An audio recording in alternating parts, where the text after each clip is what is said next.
All right, gentlemen, how's it going? This is your main man, Scott McKay, coming at you again with another episode of the Mountaintop Podcast from X and Y Communications. Hey, why not? Let's have a little fun today. You know, I always accuse us as men of being allergic to fun. And today, well, we're going to have the antihistamine for that mindset. We are going to stop being allergic to fun. We're going to Zysol the heck out of that mindset, and we're going to have loads of fun. My guest, you're going to enjoy her immediately. She's cute, she's funny, she's feminine, she's all the things we love around here. And she's smart, which, I mean, that's like the fourth leg of the stool, you know. And so we love women who know their stuff. My guest today is named Lauren Salaun. It's not spelled S-A-L-O-N, but it is pronounced that way. She's from Los Angeles. Don't let that scare you away just yet, all right? But she is an entrepreneur, speaker, transformational facilitator, which seems like a whole lot of keystrokes for what it probably means, and a somatic life coach. Some people think somatic is sleep, but I think it's more about your body. For me, at my age, it's both, but enough about me. What's she going to talk about today? Well, on the surface, it seems like a flogged horse. She's going to talk about the essence of femininity. But, you know, as hard as I try to find people to come on the show and talk about something that's not only relevant to getting better with women and being a better man, but also original, like, you know, we're not going to talk about being Mr. Nice Guy for the 400th time. I thought about it and I said, when has a woman ever come on this show and not tried to like womansplain us on what femininity is, you dumbasses, but instead telling us about what the very essence of femininity is. What drives it? What's it all about? I thought that sounded like a great show, and it's going to be Lauren Salaun from Los Angeles. Welcome, kiddo. Glad to have you here. Thank you so much. And I know you said we're going to be having fun today. I'm already, just from that intro, I'm already having a good time. So I'm excited. Thank you so much for having me, Scott. Well, you're quite welcome. You know, I've painted you to be a fun person. Thank you. I think I am. The giggle helps. That's very good. All right. So you gave me a whole lot of potential topics for this show, and they all boiled down to the one big mic drop, which is the essence of femininity. Mm-hmm. So at the top of your queue of things you wanted to talk about today happened to be the exact right question. What I'd ask organically anyway. Hopefully the essence of femininity is organic. It's not chemicals and BPAs and all that. Absolutely. The essence of femininity, what it really is and what it's not. Now, I owe these guys a little bit of a disclaimer here. I didn't have a conversation with you. I had a pleasant conversation before clicking, record on this, but I did not tell you how I view masculinity and femininity. And you said you dabbled in the show a little bit, but not enough to really have a dead giveaway of what we think about that. I'm going to let you have the first person on this. I can't wait to hear what you have to say. And I hope it's slightly different than what we have. All right. Essence of femininity. What is it and what is it not, Lauren? So when I explained the essence of femininity, and, if we're zooming out, we all, men and women, we've all got masculine, feminine energy within us. Each person's kind of balance is going to be unique to them. Now, femininity, feminine energy, it is about receiving. It is inherently receptive energy. And I think a lot of people believe that feminine energy, because it's receptive, that means that it's passive, which is not true at all.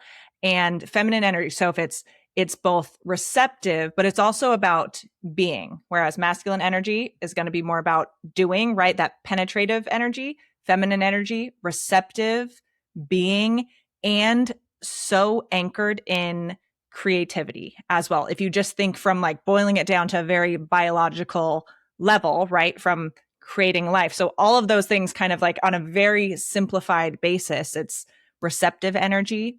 It's that creative life force energy. It's being like, almost like that, like just existing, right? Like, and in that essence in and of itself without having to I think a lot of guys feel like they're just sitting around existing, especially after a few beers on weekends, but continue. Yeah. Yeah. And about presence, right? And I think we hear a lot of women, I think, on social media being like, I just want to exist and like be me. And I think that can be said in a very limited and sometimes delusional capacity, right? But it also is that does boil down to a certain extent what feminine energy is. It's not about going out there and like boss babe, proving yourself and stuff like that, though that absolutely, like, there's nothing wrong with like, going and accomplishing things as a woman, anything like that. But it really comes down to that being creativity energy, that life force energy, and that receptiveness as well. Well, I think it's very interesting what you said, because oftentimes when people come on the show and they say feminine and masculine are energy and we all have all of it within us, mm-hmm. my Eastern religion radar goes up. Okay. Because I think that's part of those traditions, the yin and the yang. Mm-hmm. I personally believe, and I'm not going to disagree with you, so this isn't going to be adversarial, but I am going to spill the beans now that I believe masculinity is male, femininity is feminine, and they are the catalyst of sexual attraction and the building blocks of procreation. Otherwise, Yes. why would we even care? If someone wants to argue about this, I would say, well, then, especially a woman would say that. And I would go, well, then you're reducing sexual attraction to body parts, and that doesn't feel good to women, now does it? And so it's the psychosocial piece that goes along with sex, is masculine and feminine, right? Right. And I wouldn't disagree with what you're saying on that. I share that perspective as well. I think if I'm really zooming out at the look, yes, masculine energy, men, like masculinity. And if I'm going to get really granular with it, the act of like the energy of, or the actions of like going out and being competitive and accomplishing something in the world, that falls more into a masculine energy kind of state, which doesn't mean that way of being is only reserved for men, right? So that's why so a lot of the work that I do is with women who have been those like go-getter, often like boss babe, high achieving women who have like so much going for them in their lives and have like rich friend groups and like just have built a beautiful life for themselves, are confident, are often like, when you look at them, very feminine and stuff like that, but they tend to struggle in relationships and they don't know why, right? But because they're leading so often with their masculine energy, but they want a masculine man, but then they're like, but I just meet these like more passive men, or there's no masculine enough men for me out there. But it's because they're leading with the energetics behind how they're moving through the world are more masculine energy dominant. And so of course that's going to naturally repel a masculine energy dominant man. Well, I love how passionate you are about this subject, because you'll end up being one of those guests I don't have to do all the talking for, because this audience doesn't like that. They love guests who are passionate about what they believe and they know their stuff, and you certainly do. And this is starting off wonderfully. Thank you. Everything you said is true. I mean, certainly men can have feminine energy. Yeah. Women can exude masculine energy. But I think you and I are on the same page in saying ain't nobody going to attract each other sexually at the heterosexual level like that. It ain't going to happen. Correct. You can do that to impress your buddies. You can do that to get your way in the world. Certainly, every single parent, and single moms or single dads, if they're playing the mommy and the daddy role, they have to do the masculine and the feminine all day long, and it's exhausting to wear both hats. Absolutely. You said something brilliantly insightful. I think once you know why you said it, it should be obvious to us. But you said something about how femininity, even though it's receptive and men are penetrative. And again, how do you argue that when that's the biological design? Right.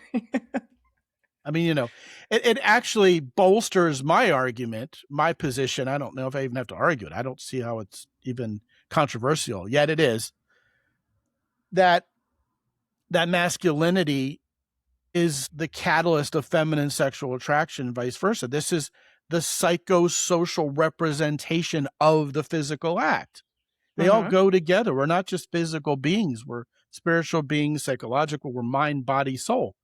And that's not even woo-woo or Eastern or anything weird. It's just, dude, It's kind of a fact. Occam's razor. You know what I mean? Yeah, exactly. So if it was all body parts, it wouldn't be interesting. We have to be male, female human beings who attract each other. So if the penetrated, if the receptive, I love receptive is beautiful. And the penetrator seems like the dominator and the one doing the sticking to the other one. And of course, you can take that analogy and turn it ugly. Yes. The patriarchy has stuck it to us forever, Yeah. Let's penetrate them instead, Oh gosh. And I mean, it's a revenge mindset. It's an adversarial mindset when quite literally, men and women are designed to be in partnership together, not be adversaries. So what you said that was, I thought, so profound and beautiful, actually. I loved I'm so glad I let you riff on this without any input from me, because you said so many beautiful things in so many beautiful ways. Thank you. That reception is not inferior to the penetration. Because without receiving what's penetrating, no babies are born, no pregnancies happen, nothing beautiful is created. I loved what you said further, moreover, what you said about women having creative energy. It doesn't mean we guys are incapable of having imagination and a good idea sometimes. That's not what this is about. It's about the nurturing. It's about the human miracle of life that's caused in the female body, and how, yes, this is not a well-traveled conversation around here. That's an essence of femininity. Guys, I don't care what they say on MSNBC or MS Now or MS what used to be, whatever they call it now. Men aren't getting pregnant. Okay? Correct. My goodness. Most of us think that's, again, Occam's razor easy. You're not going, as much as you would love to take the pain and the suffering for the woman in your life and bear the weight of that pregnancy for her, chances are deep down she may complain about it when it doesn't feel right and she needs pickles and ice cream, but she loves being a mother. She loves that. She loves the sacrifice and the birth, and it's beautiful to her in a way that you won't understand because you're a man. But men, the penetration involves not victimization, but giving and offering and presenting in the best interest of the feminine. So when I get in a gotcha moment, you're talking about how you've been on gotcha podcasts before, where they kind of want to bury you, and you have to know how to handle yourself. And you always look great when you do that effectively. That's the collective you, us, anybody. Yes. The royal we. Whenever I go on shows and I have, angry feminists who are going to gotcha me about my masculinity, I always say, what if I told you I think femininity is the higher calling? There's always like an uncomfortable radio silence, even if it's like on terrestrial radio, and they're like, we're listening. Because men are always, women are stupid. They don't have good ideas. You go on dates and make her feel like, roll your eyes. She's not capable of anything. That's not making a woman feel safe. That's not this positive penetration. So what happens is women bring everything that we live for on weekends, everything that makes life beautiful and worth it. Joy, play, fun, comfort, hospitality. Men, what do? Our leadership and our penetration is we provide and protect in the best interest of helping femininity blossom. And so when you do that, women respond powerfully to you. If you don't have women responding powerfully, positively to you as a guy, you didn't lead. Yeah. Masculine energy, like men acting as men, right? They provide, virtuous men, right? Provide the safety and the structure for feminine energy and femininity and women to be in that softness, to be in that receptive state. Because without that, a woman will not feel safe to be in that softness. And there's, we can see the extremes from both sides, right? With men being like, oh, I need this like soft women. They're not that. But then it's like, okay, sure. Right. And I agree that a lot of women do have trouble these days accessing that and being in that state for many reasons. But then also, but then also it's like, okay, and are you creating an environment for her to feel like she can be really soft? Because another thing, men have to keep in mind is like men tend to be single focused, right? Hunter, go hunt the thing. That's like on a very primitive level, where women, we are as the on the very basic, like weaker physically sex. This is like, we're talking about like our kind of primitive kind of wiring and stuff. And because if we are, a cave woman back in the day, pregnant and all that kind of stuff, we can't necessarily defend our whole family and all of that. So we have to be scanning for safety at all times, right? So women have we have our safety radars on all the time. And so if a woman doesn't feel safe, and that safety is often created by strong masculine leadership, then she's not going to soften into that receptive state or that like fun and play kind of energy as much. That's right. She'll be too busy at the lower end of Maslow's hierarchy, still trying to be able to breathe, feed herself, and be safe. This is the single mom dilemma. There's not any time left after the basics that masculine energy would create and foment to have time for the higher echelon achievements and beauty of life that femininity brings. Men can misuse the power they have and do horrible things with it. And women are foolish to allow those guys in their lives. But, people can masquerade and have a Jekyll and Hyde thing going where they're very good at drawing someone in and turning on them. Women can do the same thing. Absolutely. But what's happened is if men realize, and let's get down to the problem most good, decent men have. Those are the guys listening to this show. Yeah, we know that there's toxic dudes out there. They don't like me. The red-pilled men going their own way, guys who despise women. They need me to go away because I'm actually happy and have a woman who loves me and I love her and I shouldn't exist. I'm a unicorn to them. But for guys who are actually trying to do right, we get into a loop of where the safety and security equals physical protection. I got to beat up some thug who shows up. If something goes bump in the night, I take care of it. If I'm on the ready for that emergency situation, I'm good. I can sit on the couch and, get fat and watch football. She won't care.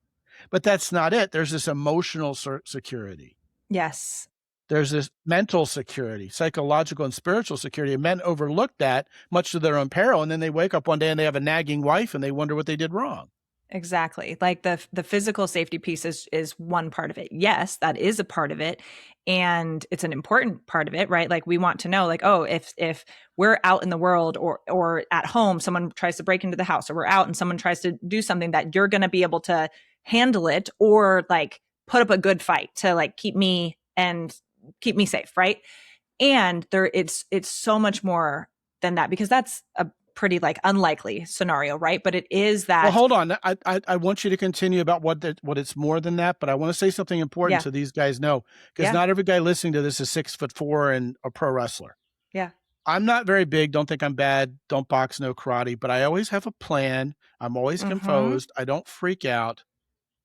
And I know how to drive a car safely in weather. I know how to avoid accidents. Yeah. And I know how to make good, solid decisions that keep us as a family or individually out of trouble. And that gets credited to me by most women as the ability to make her feel physically safe. Absolutely. It's not like, oh, you have to be the buffest, biggest guy to create physical safety. Absolutely not. Yeah, sure. That does help, but you do not have to be. It's like, okay, do I trust this man to handle an unexpected situation and make level-headed, smart decisions in the best interest of our family? Right. Us. So there's like a meta level even to physical protection that I think needed to be said. But you were going to go into the nuances of how it goes beyond that. Yeah. The other safety is like that emotional safety, right? Do I trust your leadership? Like, where are you leading us in our relationship in life? Do I trust that? And does that feel like a safe plan? Like, do you feel like a safe plan, a safe bet, like all of that? The emotional safety, like, okay, can I bring my like emotional highs and lows and my emotional messiness to you? And because and this is one of the things I'm going to go on a little tangent here because I know a lot of women are like, yeah, but I want to be able to be fully me and I'm an emotional woman and all of that. I get it. I'm a very emotional woman. I'm Italian. I've got a lot of bipolar 1 on my ass. No. Yeah. I've got big feelings. I am very expressive, all of that. And that is not, of course, a pass for us women to be emotionally erratic or volatile, not by any means. That would be toxic femininity. Exactly. That would be the perversion of the virtue.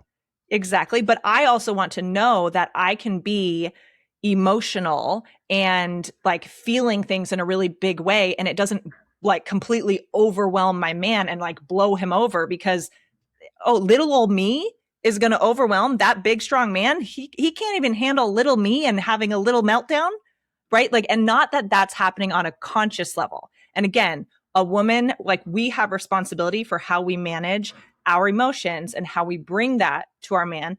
And if a woman is feeling, oh, well, I can't bring my big feelings to him, I'm not looking at him to solve the problem. But even if I'm just feeling something big and I want to express it to him, he gets so overwhelmed and so stressed by it, like he can't even handle that, right? And so there's a like subconscious thing in a woman's mind too for emotional safety as well. So like there's safety on so many levels. Yeah. Am I free to be authentic? Because if I don't feel like I can be authentic, then I don't feel like this person even knows who I am. And if we don't know each other, how are we supposed to feel safe together if I don't even know who I'm dealing with? And if I'm not allowed to express this part because he can't handle it, then he's incapable of standing up to me. So he's incapable of standing up for me. Exactly. Right. No, beautiful. Again, I keep talking. This is great. Thank you. And, you know, a lot of women want and say they want men who are leaders, strong masculine men. And I also believe when we as women are most aligned in what's most natural for us, we are going to want a masculine man who is a leader. Like that's our biology.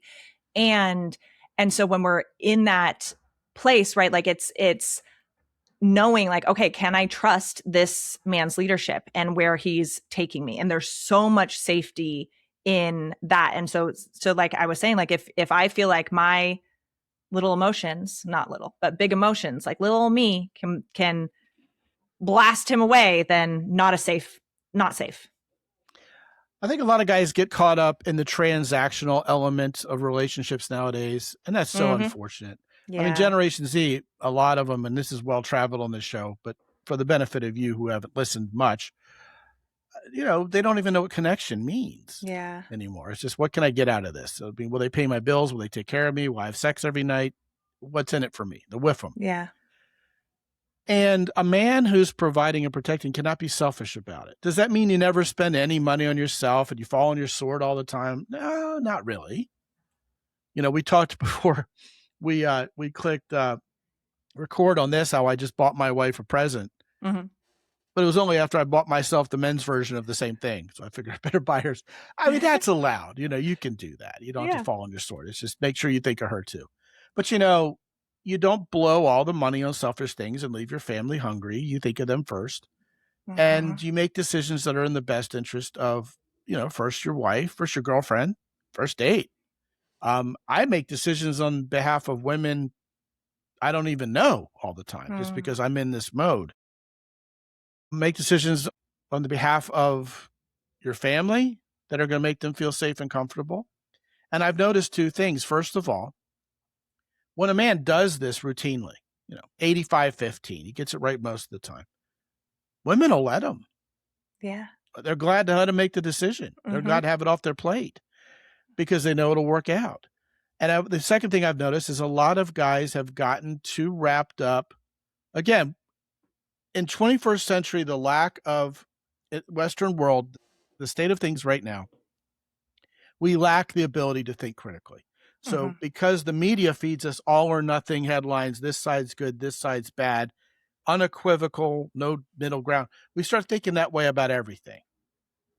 So a man's thinking, I've got to make decisions on the best in the best interest of a woman. Well, then my life is over. I'll never get anything.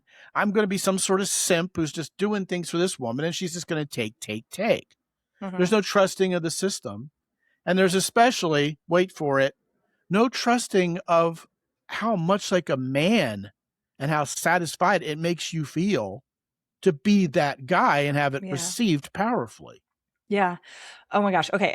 A few things on that. One, I think that at the core of true healthy masculinity is being in service, and it is sacrificial, right?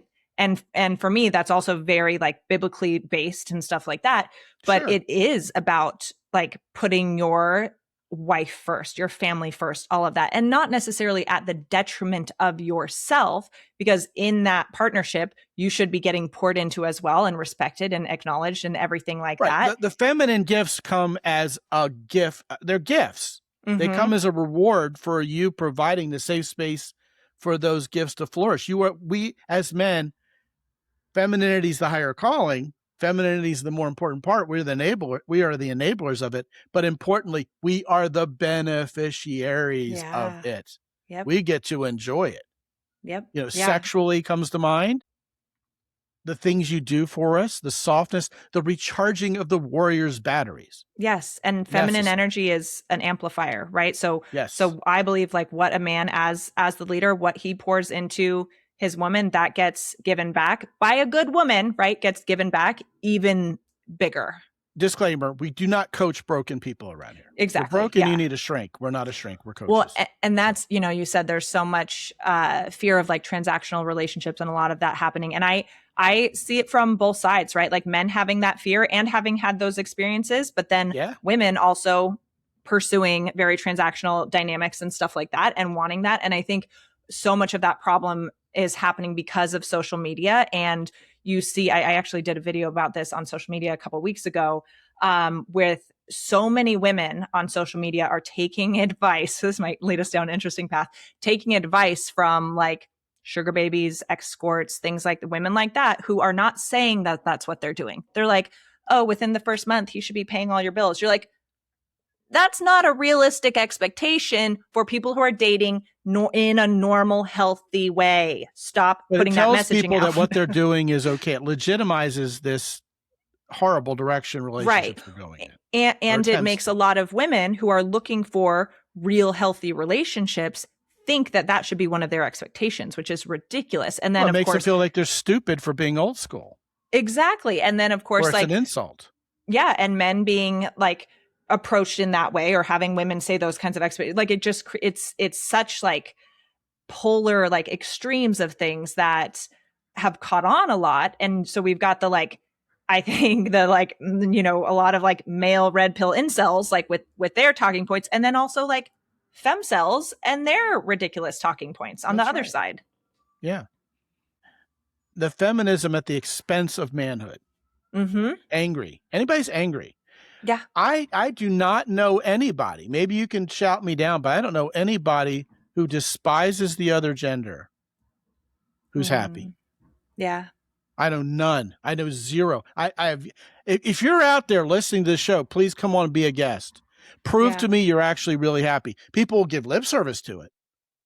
People go, oh, I just go play golf and go hunting and fishing. And I don't have any women in my life, and I'm happy as a clam. Then he goes off and masturbates to porn. I mean, I don't know. But people doesn't pass the sniff test. But people are taking advice from those kinds of people. It's like you should. It validates what they want to be true. Right. Even though it's not serving them. Life, dating, relationships, they're hard for me. It must be this. And so it's from both sides, right? The female kind of incels, we can call them, the male like red pill incel, right? There's female red pill content, male red pill content. And both of what I've seen from both of those camps, right, is there's a deep like mommy wound or daddy wound or something like that going on that they haven't faced and dealt with and done the work to heal.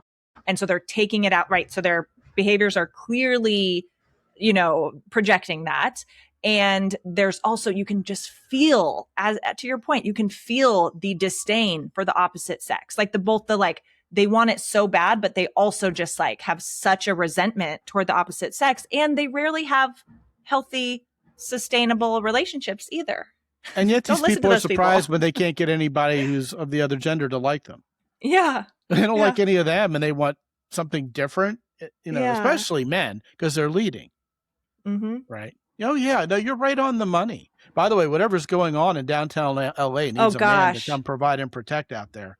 Can you hear it's my banging and dogs and it's the trash getting picked up outside. I can mute until you. Well, they need a real man to take that trash out. That's what it's the like that dump trash truck to the curb. Yeah. Sorry, I'm too far away. I'm here in nice, quiet. It's all right. bucolic San Antonio, Texas, without a clue. It's the I truck. just had to comment on the man out in the truck picking it up. It's funny because I have this knack for podcasting on Wednesdays, and the lawn guys and the trash. And I've had such star-crossed episodes. Of course, it would all be completely transparent to these guys because I edit it. But the charm of being in Los Angeles or New York is car horns and sirens. Yeah. And well, and the funny thing is, going on in the background. I live in a very quiet, peaceful neighborhood too. But yes, it does happen to be trash. I know, very quiet, blowing safe, my cover peaceful here. I'm neighborhood, but it is trash time right now. Yes, trash time is a noisy time for podcasts. Yeah, we had an air show here this weekend, and of course the Thunderbirds want to practice over my house the day. It's crazy. That's so nice. Yeah, we have air traffic everywhere here in San Antonio. I love everything you're saying, and I think you have done exactly what we hoped would happen in this show, which is bring a new twist to something that is a very popular and necessary, essential topic around here. You talked about choosing. And I want to talk to you about the way you worded the difference between a woman who wants you versus one who just chooses you. Why just in front of choosing? Is choosing a diminished version of wanting in your mind? For women, I'm a gotcha podcast. No. I like this. I like this question because I think there are a lot of women who, and I think it's different. It's different for men and women. There are a lot of women who have a very hard time with being alone. I think I've seen that shift a little bit just in this last year, but a lot of women who have a hard time being alone and they would rather be in an okay relationship than and like lower their standards or expectations or things like that than be in the kind of relationship that they really desire to be in. And I see where this is going. This is semantic. Yeah, it's more semantic for sure. So you want to, I think, but both sides. You want to be with somebody who genuinely wants to be with you, not just be with you because you're the best option right now. Right. It's not because I think you're using the word choose as more the passive act of settling. Whoever falls in my lap, all right, I'll tolerate you. Yes, exactly. I take the word choose very seriously around here. Well, and that's why I would say it's different from a man's perspective, because as women, we want to feel very chosen, right? Like a woman wants to, a woman wants to feel that decisive, I choose you energy directed at her from a man. Kills any essence of a normal woman wanting to be jealous or feeling the need to be jealous. Yeah, exactly. My wife blesses me going out in the field teaching guys how to get better with women because I chose her. My wife is my favorite female human being who's ever lived, and she knows it. And I had other pretty women. I had other women who, when I broke up with them, my buddies accused me of being gay. They all wanted their phone numbers. Like, well, if you're done with her, And my wife was the queen of them all, and she still is. Yeah. And I tell guys, and I think this is getting at where you're coming from, and I love the fact that you're bringing the female perspective to this and that you're saying it in a different way because that's impactful. That's significant that you're using the words differently. I think I am my wife's favorite man ever because she's my favorite woman ever. I don't think I ever did anything more heroic than choosing her over other women. So she's like, I feel so safe. Yep. Because I feel so chosen, and because I feel so safe, I feel so turned on. Absolutely. It's a series of it's a domino effect. It's a bunch of levers you click in a row to get this desired outcome, which is a woman who will follow your lead. I was going to say, when as a woman, you feel that the energy of that full commitment and full choosing, it is makes you feel incredibly safe. It is incredibly activating and liberating, and it allows you to put so much trust in that person. Yeah, and I'm not trying to go get a Gumar or a side piece all the time. Yeah, I don't have my nose pressed against the glass looking at greener pastures. I'm good. Once guys are good, what do? We get our setup right, and we move on to something else. why do so many presidents, why are they all, except for one, married? Because they get this great woman in their life and they're on to something else. The Trumps get criticized. Yeah, maybe they're in a situationship. Who knows? All I know is Donald Trump doesn't have to worry about who his chick is. You know, the media might want to try to drive that wedge. He's got his supermodel chick. Now he can go on to leading the free world and trying to get rid of Iran. You know, now he's got it handled. He doesn't, you know, I mean, do billionaires have a special license with, you know, cheating around on their women and them? Who knows? I don't know the relationship those two have sexually. Yeah. All I know is that's not at the forefront of what he's trying to handle right now, because it's handled. And so my wife knows she's my team. We are together. We are ride or die. Now we go save the world together. Right. And if I believe, if we know that men tend to be more single focused, men tend to be more wired for discipline and also very purpose driven. If you are in a committed relationship or with a woman and that doesn't, it feels like there's a gap there, right? Like it doesn't feel settled, or you don't feel chosen, and like he's looking elsewhere and things like that, or his energy at least is elsewhere. Settled meaning established. Yeah, established, right? And like committed. If you're not feeling that, right, it's very unsettling for the woman. But then it's also like, okay, but why then is he trying to find fulfillment elsewhere? Why isn't he focused on purpose, focused on commitment? There's something not, and I'm saying this in a very like simplified way. Like, what is wrong with him that he is needing to then go have all this other attention or like validation and things like that? So it's very like that singular focus. I don't think men realize how powerful that singular focus feels for a woman, and how like it's such a powerful effect on a woman. It's having a plan, not only in the moment, but long-term ambition as well. Absolutely. And you know, you're right. When a guy's needy and he needs validation and he's a people pleaser, it's hard for a woman to feel safe in that environment. The attraction fades. Right. Yeah, because very he's not getting fulfillment through his purpose or his path and things like that. He needs it from all these kind of leaky sources, and that's unreliable. Oh, yeah. Right. Speaking of buzzwords like leaky, I have seen the phrase regulate one's nervous system. Yes. Several dozen times in the last 3 weeks, and I'd never seen it before. Oh. Okay. It's kind of like Strait of Hormuz, you know, until 2 months ago. Yeah. Yes. Same. What does that even mean, to regulate your nervous system?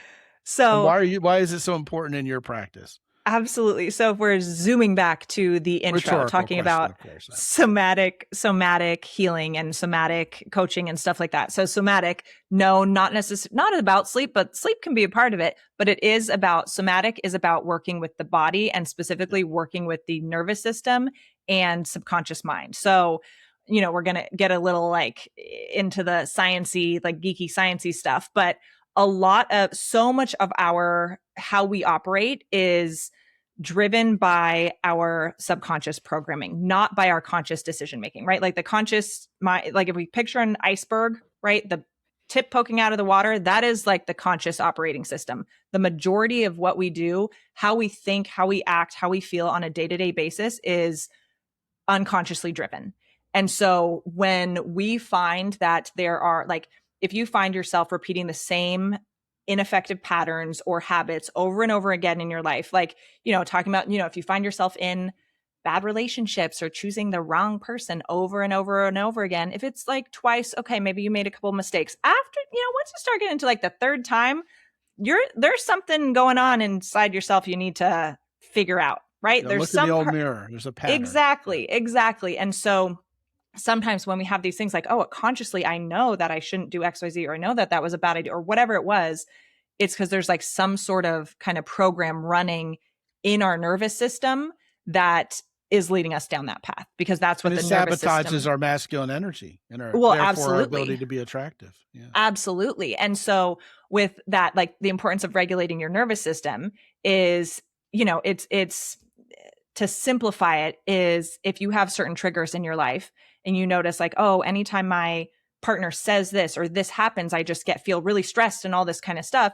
It's being able to zoom out and go, okay, and like, is that the reality of the situation? Or are you adding a lot of like story to it? Is there a way we can kind of clear that program from the nervous system so that we can have a more balanced and like a balanced response, but also like peaceful existence as well? So it's a lot about understanding how you're wired, and like almost in having a beat between like the stimulus and the response. So the action that, or the thing that takes place, the feeling I might have about it, and then how I choose to act and move forward. So managing kind of that moment in between, and then retraining your body to have different reactions that are going to serve you better.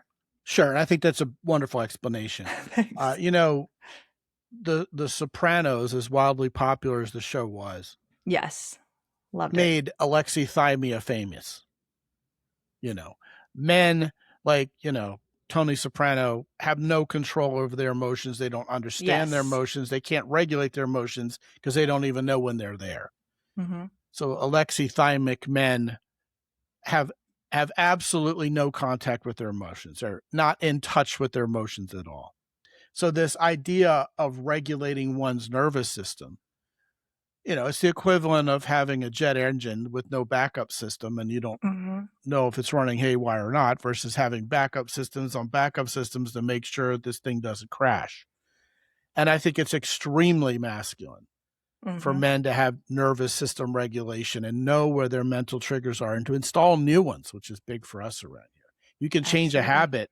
I wanted to stop saying the word hate. Yeah. I don't like the word. I always think there's a better way to express disapproval. So I established a mental trigger in my head to hear myself say it. And every time I did, it'd be like, Homer Simpson, don't, Yep. And I would apologize to people. I said, that's not the word I meant. The word I meant is this.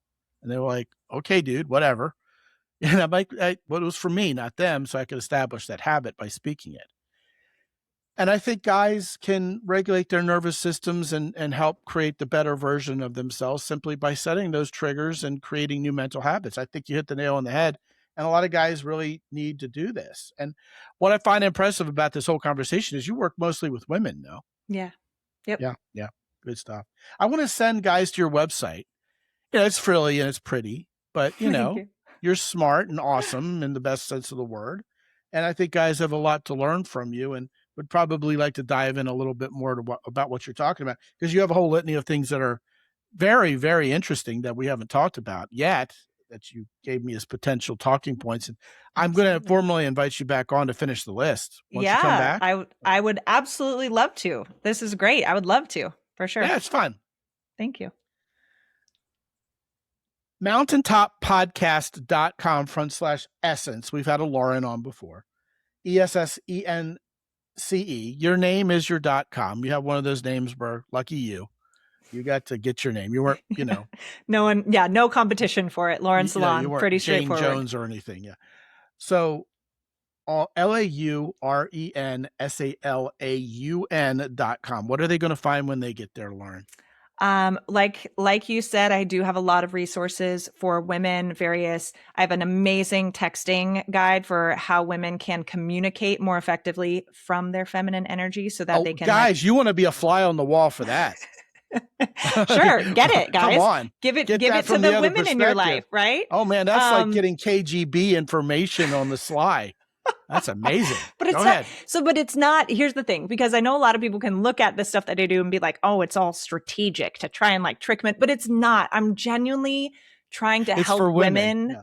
I'm trying to help women be how I believe we're meant to be, which is more in our feminine energy, and to then have the kinds of relationships that they really want to have, and be the kinds of partners that they want to be and that men deserve, like all of that.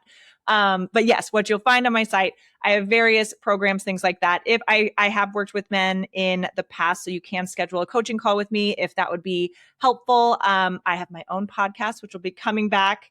By the time this airs, the podcast will be out. So I've got my own podcast as well that you can tune into from my website. So all of that. I'm assuming you don't have male guests on your podcast. I do. Well, then what's up? Shall we? Shall we? We shall. We All absolutely right. shall. Perfect. I love I would it. love I love it. talking to I'd be all women. honored. Yes. I'd be You know, honored. even if I don't get, well, thank you. I would too. Even if I don't have women signing up to be on coaching programs with me, although like you, we do coach women too, but majority men. Yeah. It keeps me tuned up to talk to women about women. Yeah. I love the opportunity. It's like practice. It's like, you got to know all the perspectives. I love it. I think that's what you're doing here. And I think the guys love you. And I absolutely believe if you can get your hands on a texting program where a woman's tutoring women on how to text properly, guys, you're going to be smarter for it. I've had married women get it, and you can use it's not just for texting, right? You can use it in actual conversation. And I've had so many people who are even married clients who are like, oh my gosh, I just started talking to him slightly differently and it's made such a big change. I'm like, yeah, see, there we go. Yeah. You're both happier. No, I think this has been a wonderful conversation. The kind of conversation, frankly, human beings, male and female, should have more of. Mm-hmm. Wouldn't you agree? Absolutely. This has been a conversation that makes you feel great. It makes you stand up and cheer. And if you're kind of on the fence about being cynical towards women, or you're a woman, again, fly on the wall watching this, being cynical about men, hopefully we've restored some hope here. Because I honestly, so. Lauren, I think most people are like us in this regard. Yeah. We want this to work. We're just not angry and grabbing the mic on social media and causing a fuss about it. Exactly. We're just trying to live our lives. Yeah. Great stuff. Lauren Salaun, entrepreneur, speaker, transformational facilitator, somatic life coach, chooser and not a chaser extraordinaire. Thank you so much for being on. Can't wait to have you back. Thanks for having me. I've had a great time. Yeah, likewise. Gentlemen, did you get your copy of The Big Four Woman yet? Because if you want to know what kind of woman you should be directing your masculine energy towards, it's not a woman who's going to ruin your life. It's not a woman who belongs in a shrink's office. You need a woman who's level-headed and wants to bring feminine gifts to you. All that kind of stuff is covered in this little audio program with great bonuses, by the way, called Big Four Woman. You can get that at mountaintoppodcast.com/Big Four Woman spelled out. Also, if you haven't visited Jocko Willink's company, Origin in Maine, the guys at Hero Soap, or the guys at Keyport, all manly stuff. You're down with a discount.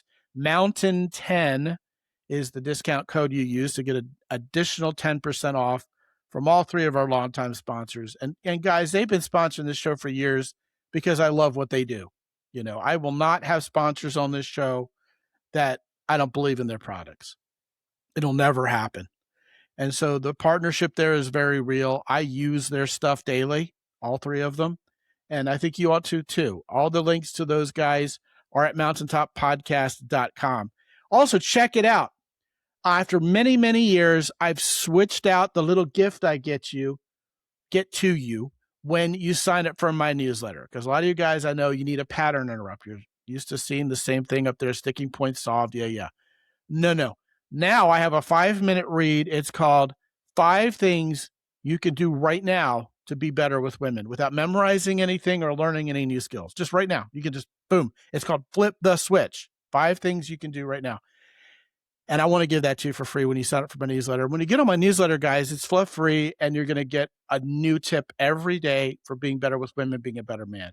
All of that is there for you and more at mountaintoppodcast.com. Until we talk again real soon, this is Scott McKay from X&Y Communications in San Antonio, Texas. Be good out there.